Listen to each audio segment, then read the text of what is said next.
Good morning, or lunch, I guess, almost. I'm going to talk to you about alternative fragments today, and in particular two libraries by Square, Mortar Flow, and how I've been using them in a project for about a year now, and just kind of walk you through some of the different aspects of the libraries, how you can get started with it, and I have a sample project that you can check out afterwards.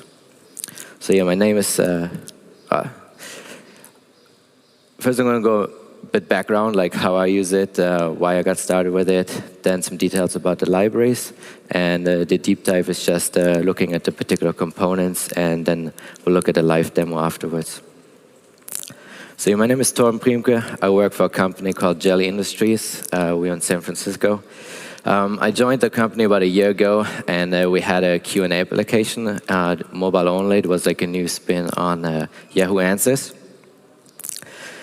And that application was rebuilt using Mortar Flow because its UI was quite unique and fluid, and it needed to be very performant.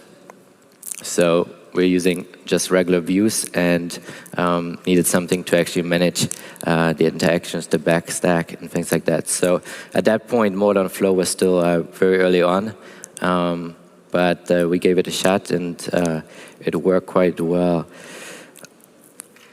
Actually, about a month after I started, we started working on Jelly to start on a new project, which at the time wasn't as complex from the UI, but we discussed whether we wanted to switch back to just use fragments, which I had been using before on several projects, but decided to stick with Mortar Flow, and I believe in the long run that has been really paid off. More to that in a minute. But yeah, the app uses just a lot of like regular screens with list and recycler views. But mainly, I mean, I think the benefit from Mortar Flow is the very clean architecture, model view presenter. So some of the background, like the activities in fragments, and when fragments became really popular about 2012, people started converting the activities to fragments to get some performance boost there. They were initially intended to, be used for master and detail layouts for tablets and make that easier, but also turned out that you can just use fragments within fragments and use the FragmentManager to really manage those transactions and get a performance boost there, since you're avoiding the overhead of the activities creation. So yeah, use a single activity and cache your fragments, but then you run into a few problems occasionally. On resume or on attach fragment, your fragments might not be in the right order as you've seen them before, especially if you use only like hide and show to not replace them and get the caching effect.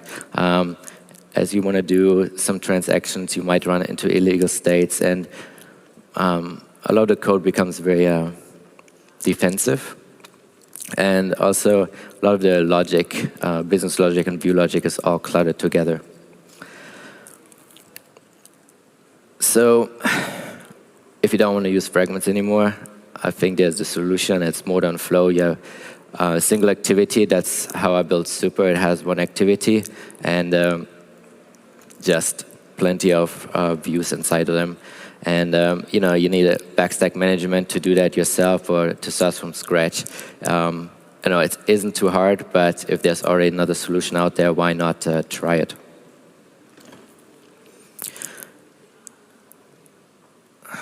So, Flow. It's available on GitHub. It was developed by Square. It's still in very active development. Very recently, maybe about a month ago, some more stable and new APIs came out. Also bad for people who are already using it because it kind of broke things, and now it takes quite an effort to actually update to the latest version. So what does Flow do? It provides a way to define the screens and handles the navigation between them. It describes the screen. So each screen has a screen and a presenter inside that comes from Mortar. That's the second library. The screen can also have things like a particular state.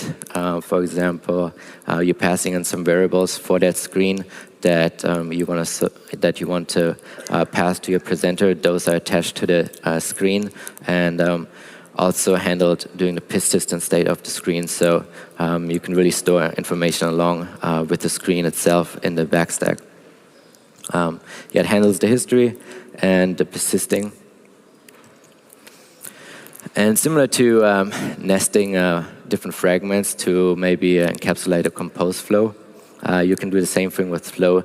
It's open source, so if there's something that you're missing, but you need for your application, you can always build it yourself. That's how we kind of went about with the nested flows.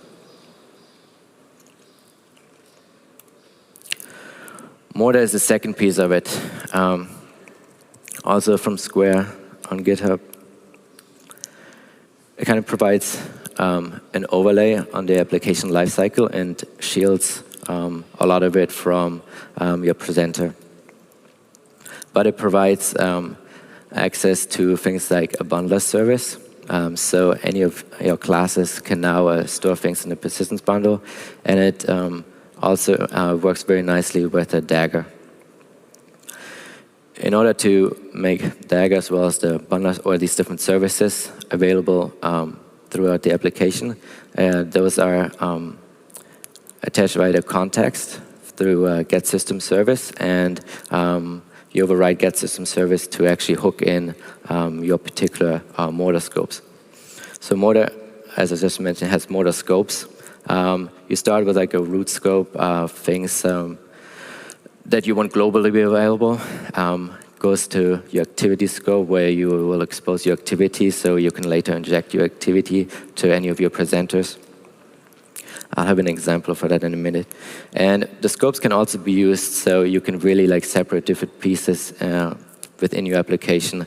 Let's say you have one part of the app that's authorized, but if the user assigns out you in an unauthorized flow, you can use two different scopes in order to actually provide different dependencies. So yeah, the bundle service, that one is just so that the activities persistence bundle can be easily utilized in any class, particular the presenter, which is already like built in, but anywhere else you need it, you can inject it. And yeah, it provides the view presenter or presenter that within your screens, your presenter always extends the view presenter, so you get all the persistent state for free. As I mentioned here, we're using the save method. So now when we look at combining Flow and Mortar together, they don't necessarily have to be used together, but Mortar without Flow is not that useful. So both together really provide a nice package. So again, Mortar leverages the get system service to provide access to persistence bundle as well as dependency injection and whatever else you wanted to hook in there. The view presenters are now easily testable. Your logic is nicely separated. As far as the object graph, each particular screen extends it, so over time it builds up, but also as you navigate out of screens, those get torn down. So you're really keeping a very thin objects, or your object graph is very thin. And, sorry. Yeah, based on the MVP concept, both your presenter and your view know by each other, talk to each other. When the view gets initially created, presenter is informed so that things like any data from the model can be passed back to the view and set up. And then, yeah, lastly, Flow provides backstack, as I mentioned, and provides the definition of the screens. So let's actually look at how like you would go about setting it up, setting your screens and your views up together. So here we have a like pretty basic screen. Could be a fragment, could be anything, but it's just views. In this case, I think of frame layout. if we look underneath, we can see on the left side the main screen. On top, we have definitions for the layout that's used. So that's automatically taken from the screen, as well as the module. So the module is where you would add additional dependencies that you wanted your presenter to be able to be injected with. Below you can see the onload and onsave methods. Onload is called after the view is created, so that anything that was injected into the presenter can now be passed to the view and initialized. Onsave, save any changes to the view, either in the persistence bundle or within your presenter itself. You also notice that the presenter is singleton. So what that means is even when your activity is destroyed on rotation, your presenter actually persists. So any state that was within the presenter is still there after your activity and views get recreated. On the right-hand side, we have the main view, main screen, main view. This one is nothing much is in there. I abstracted a lot of the logic. On the top, you see a class custom linear layout. And if we look at that, it actually handles first with the object graph service. So that's the service that's used with Dagger for dependency injection to inject any dependencies. In this case, it was actually the main screen presenter that gets injected into the view. And then on attached window and detached window, the presenter is again informed about the lifecycle events, so that you can either set up the screen or save anything. And since this is a lot of boilerplate code, I abstracted it, and now your regular view looks pretty clean. And here is mostly click handlers using a butter knife. So let's take a look at Mortar scopes and how they work. So everything starts with your root, and you usually set that up within the application itself. When you set it up, you can start with an object. See in the other screen, we have the object graph service. So that's the first one you would set up together with your module. In this case, it would be your application module. I think I'm showing it in a minute. And then that new Mortar scope is being used within the get system service method, so that when a particular service is requested, it can be interfered. And if it matches the particular Mortar scope, that one is returned, so that any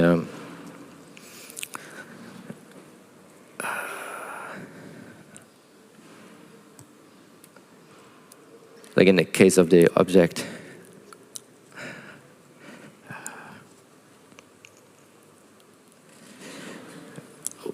I'll just show an example in a second. And the second piece is that the scopes can be extended. Earlier I mentioned about the auth and unauth, but I also use extended scopes or extend the scopes for a particular thing, such as a wizard. So we see that here where from the activity scope, I go usually down to the main screen scope when that one is shown. But in order, before I go to a wizard, I inject another scope that contains information how the wizard, about the wizard state. This way, this particular state can be injected on all the different screens. So from the wizard scope, we go to wizard screen 2. And again, because in the hierarchy of Mortar scopes, it's below, all the dependencies that are created within the wizard scope can be easily injected and used.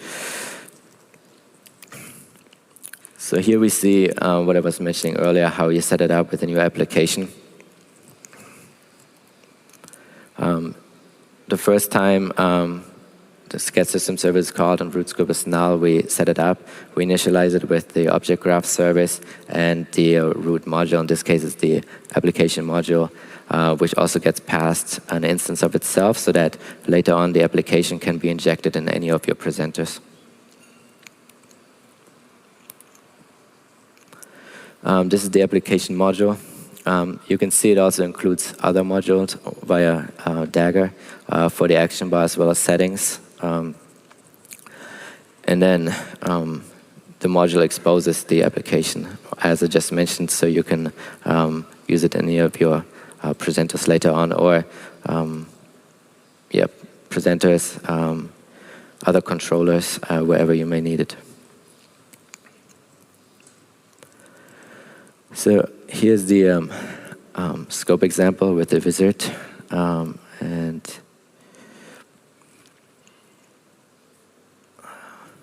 I think this should play. Okay.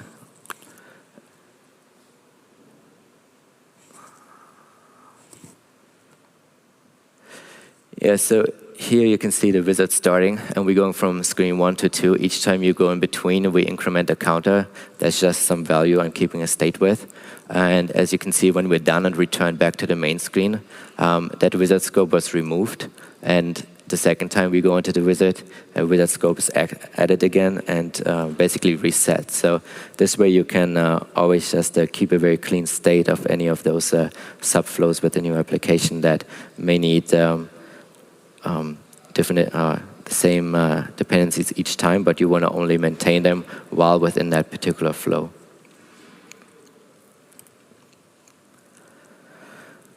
So as I mentioned earlier, the presenter is a singleton within that particular screen. And so because it's injected into dependency, injected into the view, it's only created once. And so screen rotation is this way handled very nicely in the sense that your presenter is actually not recreated, so no additional overhead there.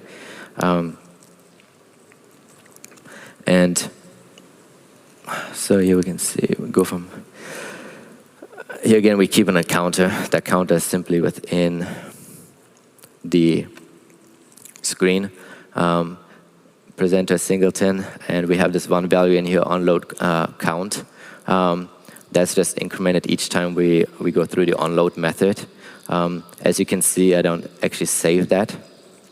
You could also add the initial additional saving into with the bundler service into the persistence bundle, mainly for your application actually getting paused. In that case, obviously the presenter is torn down as well, and so you need to have this set up so that the screen on in the flows backstack can be saved properly. So next up, flow navigation. It's actually pretty simple. There aren't that many methods anymore. It used to be a bit more complex, but they cleaned this up in the latest release. So there's really only a set method and a set history and a go back.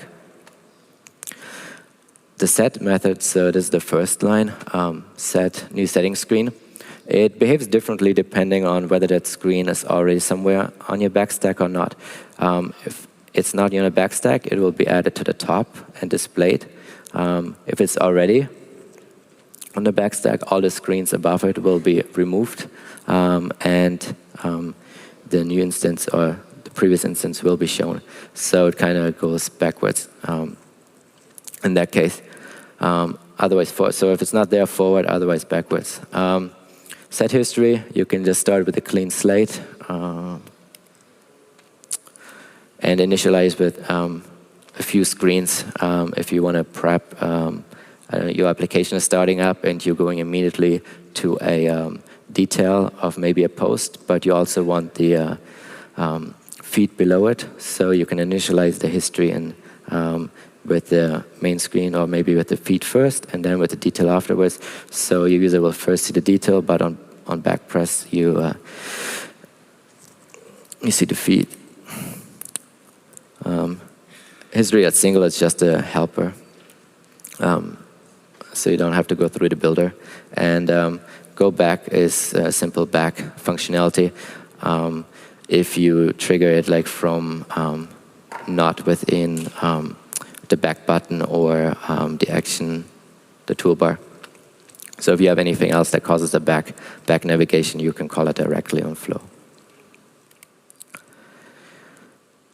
Since we covered the navigation, doing that navigation, you also want some kind of screen transitions. That's something that doesn't come out of the box with Flow, but in Square's sample library, they have a simple path container. The last item actually implemented that has some sliding navigation. But yeah, it doesn't come with anything out of the box, which also makes it very nicely extensible. So if you want some crazy flying transitions, you can build those. As I mentioned there, the paths container perform traversal method needs to be implemented, and that's what the simple path container does. So you can use that as a good starting point. And as an example here, we have a scaling transition.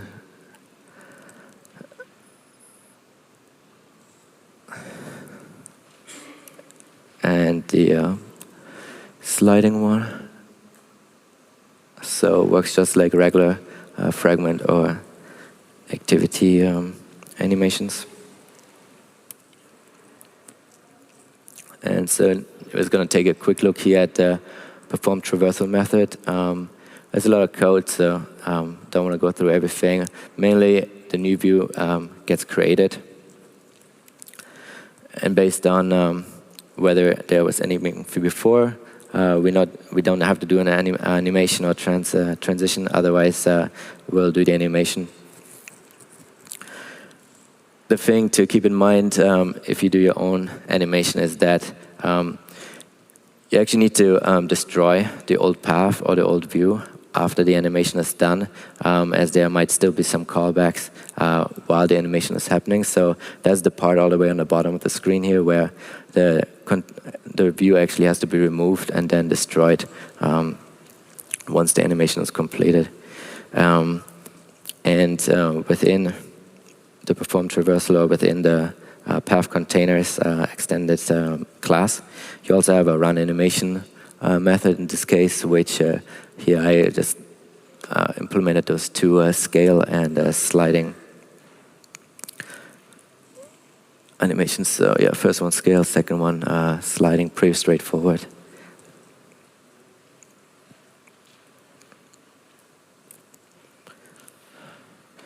Yeah, so as I mentioned, Flow provides the backstack and therefore the history. There's a class called Flow Delegate that has to be implemented within your activity in order to provide callbacks for all the lifecycle events, resume, pause, but also for save instance so that the history can be saved to the persistence bundle. One thing that's nice is that you don't have to deal with parsables in that sense, or they're converted for you. But you can have a very simple, your screens can, for example, contain some complex objects for which you have JSON serialization. So here you build your own parsable, the state parser. And in this case, there's a JSON one. So you provide this to the Flow Delegate, and when your screens are persisted, it goes through whichever parser you provide. Two methods need to be implemented in your parser, the wrap and unwrap. Here within the Flow Delegate, the small snippet that whenever your activity calls through to unsafe instance, the history gets parcelized. And on the bottom here is one example. This is actually not from my sample project, but from a regular project where we use Jackson. So the annotation is a little different for JSON. But here you can see how within the screen I have states, and those states then get actually serialized to JSON and also stored with your history. So, in this case, your app may get paused, but you want to persist the state. So the screen has it, you come back up. Any of the previous values they provided to the screen are still there. So it's very nice and straightforward.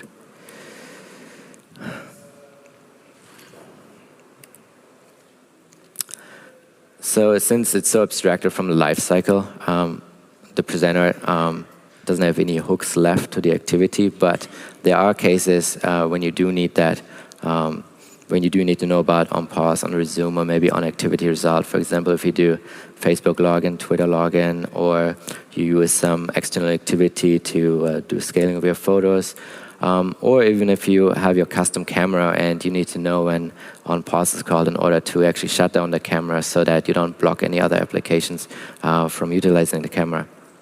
So you can, do something very easy there, and within your main activity, check whichever is the topmost view container and pass those events down, lifecycle events down. But I use a manager for that, and it works quite nice in that whenever there's a view presenter that does need these events, it automatically registers for any lifecycle events, and they can be processed within the presenter, and there's no direct link between the activity and any of your presenters. So here, so the activity has an instance of a lifecycle owner. That lifecycle owner has all the lifecycle methods within the activity you want to call the lifecycle owner. And then the lifecycle view presenter also has the lifecycle owner, but registers for any callbacks. So in the case of using the gallery picker to select some photos, the steps are, you click on a button, a gallery opens, and you actually need on result activity. I think so. And because I now have in my presenter the lifecycle support, I can actually receive the result from the picker and display it. So here, I use a lifecycle view presenter.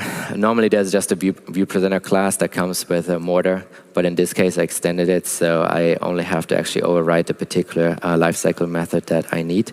So also, inject the lifecycle owner there as well as the activity.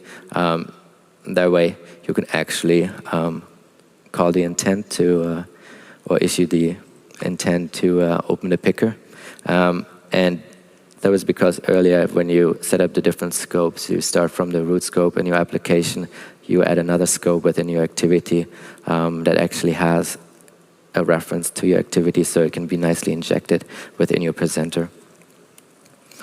And then on activity results here, to actually get the data, process it, and update the nice image from the previous slide. Another thing, because of the dependency injection and just the capabilities that Mortar kind of brings, settings usually maybe you would have like some kind of manager that you would have an instance to everywhere. But in this case, actually, I use annotations for settings, and then have this particular settings module where my settings are defined, hooked up with the application root module, and then these settings can be injected within each of your presenters easily. The example here is first the annotation for user preferred name on the top.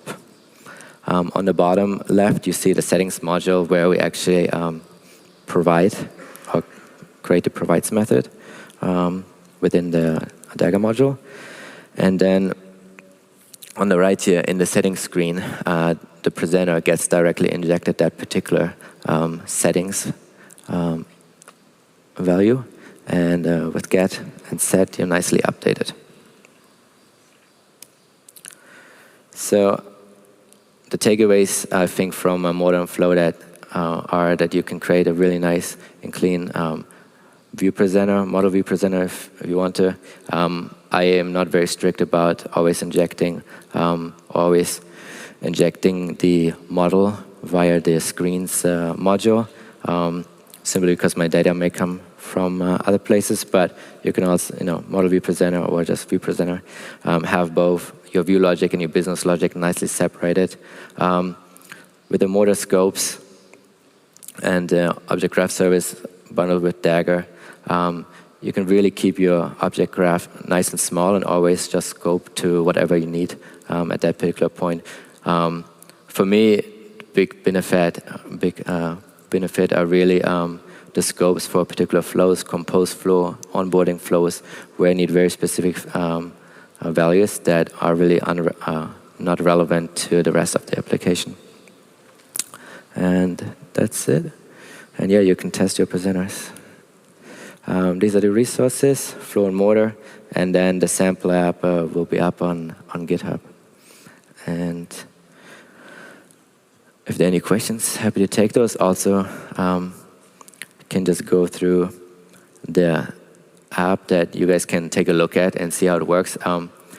Some of the code within is actually leveraged from Square's sample library as well.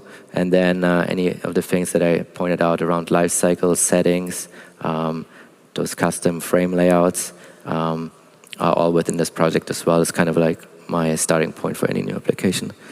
So we got that rotating screen. But yeah, you can start with questions. I'm just going to play with it. Okay, thank you, Thorben.